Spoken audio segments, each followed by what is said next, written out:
Un avion agricole survole New York muni d'un petit réservoir de 100 kg.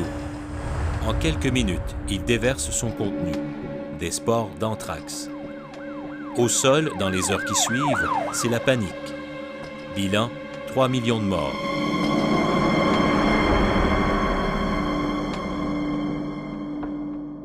Ce scénario n'a rien de science-fiction.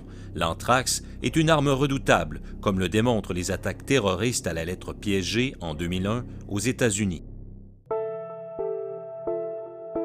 Pourtant, ce sont des gouvernements, et non des terroristes, qui ont transformé cette bactérie en arme de destruction massive.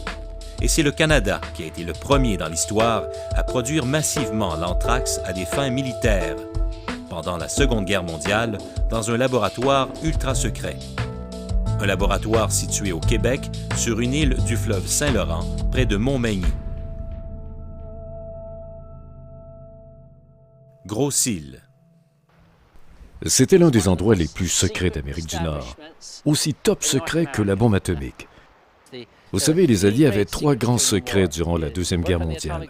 La bombe atomique, la machine à décrypter les messages allemands et la production d'armes de guerre biologiques. Et cette production, c'est ici qu'elle a commencé. Cette histoire, nous la racontons pour la première fois à la télévision grâce à des documents obtenus par la loi sur l'accès à l'information, des documents qui étaient secrets depuis la Seconde Guerre mondiale. Craignant que l'Allemagne nazie soit tentée par une guerre bactériologique, les Alliés lancent en 1941 un programme de développement d'armes de guerre biologiques. En première ligne, les savants britanniques qui mèneront des tests à l'anthrax à grande échelle sur des moutons à l'île Greenard, en Écosse. Les expériences démontrent l'efficacité meurtrière de cette nouvelle arme. Mais elle tourne à la catastrophe. L'anthrax contamine non seulement l'île, elle va atteindre la côte et décimer les troupeaux de fermiers.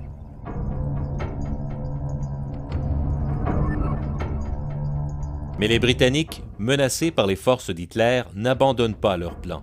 Le premier ministre Winston Churchill confie la production militaire du bacille du charbon à ses alliés américains et canadiens. Il commande 1 demi-million de bombes à l'anthrax. Objectif, éliminer les populations de 6 villes allemandes, dont Berlin.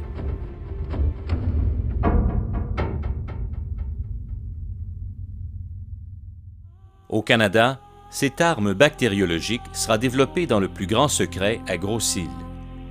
Cette île, qui a servi dans le passé de lieu de quarantaine et de dernier repos à des milliers d'immigrants irlandais, va être utilisée cette fois pour la production d'agents pathogènes mortels.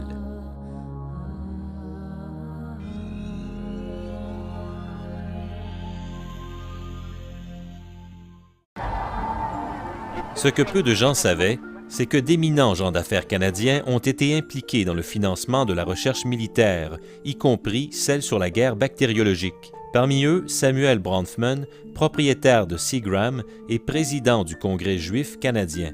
Il assistera personnellement à toutes les réunions du comité supervisant le développement de ces armes de destruction massive. Et c'est le prix Nobel canadien Frederick Banting, à qui l'on doit l'insuline, qui va pousser pour la mise sur pied d'un programme de guerre biologique. Dans son journal, il écrit vouloir tuer froidement 3 à 4 millions de jeunes Allemands pour casser la machine de guerre nazie.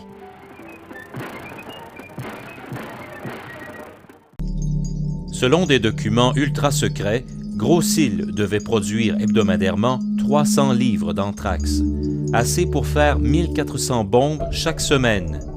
Mais les conditions de production étaient très dangereuses.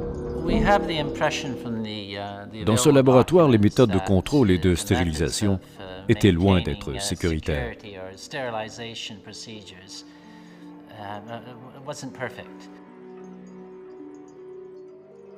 Il y a eu des accidents. Des militaires ont été infectés. Parmi eux, l'ancien soldat André Williams. Il raconte son histoire pour la première fois. Cette fois-là, que j'étais appelé à changer un moteur, c'est la pompe qui avait brûlé. Puis automatiquement, quand vous faites mal, tabarouette. Fait que là, je me suis fait pincer tout de suite par un surveillant de ça. Là. Il dit, t'as jamais averti si tu te blessais ici de te rapporter.